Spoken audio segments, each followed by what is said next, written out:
السلام علیکم میرے پیارے بہنوں اور بھائیوں، آج ہم بات کرنے جا رہے ہیں ایک ایسے شخص کے بارے میں جس نے پاکستان کی تاریخ میں سب سے زیادہ اپنے مد مقابل آنے والی سیاسی جماعتوں کو وقتے میں ڈالے رکھا۔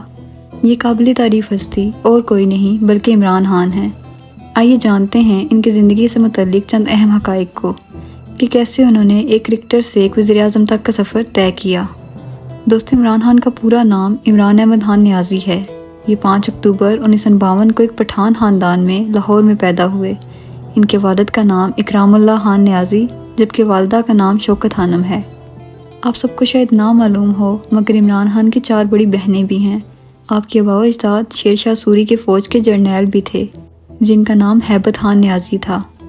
آپ نے میٹرک تک تعلیم لاہور کے مشہور کالج ایچسن کالج لاہور سے حاصل کی اور یہیں سے آپ کے کرکٹ کیریئر کا بھی آغاز ہوا۔ یہ لاہور کی ایلیٹ کلاس کا کالج تھا اور اس کالج کی کرکٹ ٹیم میں عمران خان کو جگہ مل گئی۔ یہاں تعلیم مکمل کرنے کے بعد آپ نے اعلیٰ تعلیم کے لیے آکسفورڈ یونیورسٹی میں داخلہ لیا۔ وہاں آپ نہ صرف آکسفورڈ کرکٹ ٹیم کے کیپٹن بنے بلکہ آکسفورڈ کے پہلے نان انگلش کیپٹن بھی بنے۔ یہ جگہ حاصل کرنے کے بعد عمران خان آسانی سے انگلینڈ کرکٹ ٹیم میں شامل ہو سکتے تھے، مگر اپنے کزن ماجد خان کے سمجھانے کے بعد آپ نے 3 جون 1971 کو برمنگھم میں پاکستان کرکٹ ٹیم کی طرف سے اپنا ڈیبیو پیش کیا۔ مگر کرکٹ ٹیم جوائن کرنے کے بعد کئی سال تک عمران خان کو کوئی خاص فیم اور توجہ نہیں ملی، مگر پھر 1977 میں پاکستان ورسز آسٹریلیا میچ کے دوران آپ نے اپنے ڈیبیو کے 6 سال بعد پہلی مرتبہ 5 وکٹیں لیں اور وہ میچ پاکستان جیت گیا۔ اس میچ کے چند ہی عرصے کے بعد عمران خان کو کیپٹن بنا دیا گیا اور بس پاکستان کرکٹ ٹیم کو ایک کے بعد ایک فتح ملتی گئی جس سے عمران خان کے نام میں 4 چاند لگتے گئے۔ 1987 کے ورلڈ کپ کے بعد عمران خان نے ریٹائرمنٹ لے لی۔ 1987 میں پاکستان کے صدر جنرل ضیاء الحق تھے جو کرکٹ کے بہت شیدائی تھے۔ پاکستان کی اگلی سیریز ویسٹ انڈیز کے خلاف تھی اور اس وقت کی ویسٹ انڈیز کسی بھی ٹیم کے خلاف ایک ڈراؤنا خواب ہوا کرتی تھی۔ تب جنرل ضیاء الحق نے عمران خان سے ریکویسٹ کی کہ آپ واپس ٹیم میں آ جائیں ورنہ شاید ٹیم میچ ہار جائے۔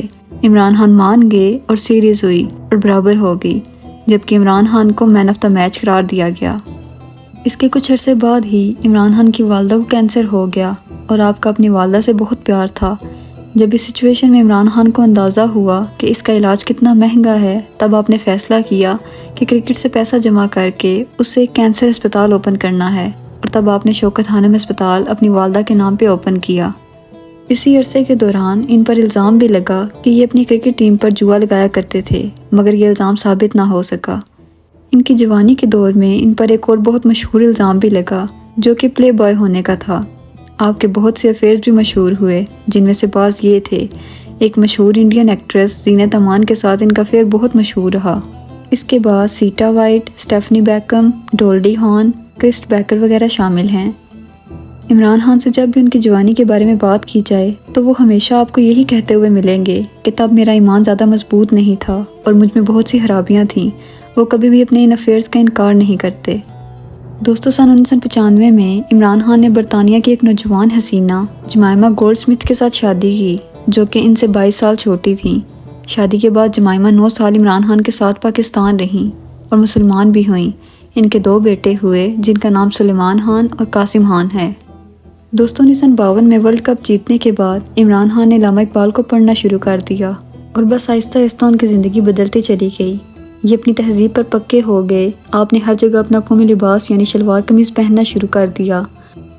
پاکستان کے سیاسی حالات سے تنگ آ کر 1996 میں عمران خان نے اپنی ایک پارٹی تحریک انصاف کے نام سے شروع کی۔ بس اسی وجہ سے وہ عمران خان جو کچھ عرصے پہلے تک ایک نیشنل ہیرو تھا، وہ تمام سیاسی پارٹیوں کو اپنا دشمن لگنے لگا اور ان پر الزامات کی بارش شروع ہو گئی، جیسا کہ یہودی ایجنٹ، جواری اور نشئی وغیرہ۔ جب عمران خان نے سیاست میں قدم رکھا تو لوگوں نے جمائمہ پر بھی کیچڑ اچھالنا شروع کر دیا، جس کی وجہ سے ان کی ازدواجی زندگی میں کافی مشکلات آئیں اور بالآخر 2004 میں نہ چاہتے ہوئے بھی ان دونوں کے درمیان علیحدگی ہو گئی۔ یہ دونوں آج بھی اچھے دوست ہیں اور ایک دوسرے سے ملتے رہتے ہیں۔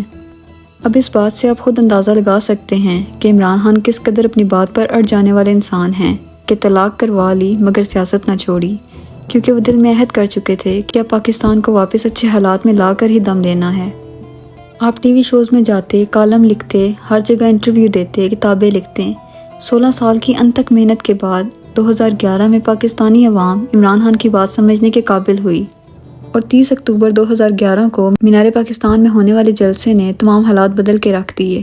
سب کو یہ یقین ہوا کہ یہ انسان ایک مرتبہ وزیر اعظم ضرور بنے گا، مگر ابھی بھی سفر تھوڑا لمبا تھا اور اس دوران بیچ میں بہت کچھ ہوا، جیسا کہ سکندر اسلام آباد میں گھس گیا، دھرنا ہو گیا، گلو بٹ آیا، آرمی پبلک اسکول کا واقعہ ہوا، جنرل راحیل نے ضرب عضب شروع کیا، ریحام خان سے شادی ہوئی، پھر طلاق بھی ہوئی، پاناما پیپرز آ گئے، پاکستان چیمپئنز ٹرافی جیت گیا، نواز شریف کو نااہل قرار دے دیا گیا، پھر ریحام خان کی کتاب آئی، نواز شریف جیل چلے گئے، اور پھر باری آتی ہے ان الیکشنز کی جہاں سے عمران خان وزیر اعظم بنے۔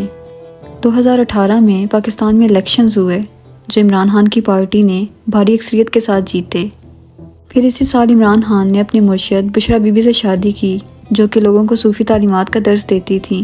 بشریٰ سے شادی کے بعد عمران خان نے اپنی شخصیت کو کافی حد تک اسلامی کیا۔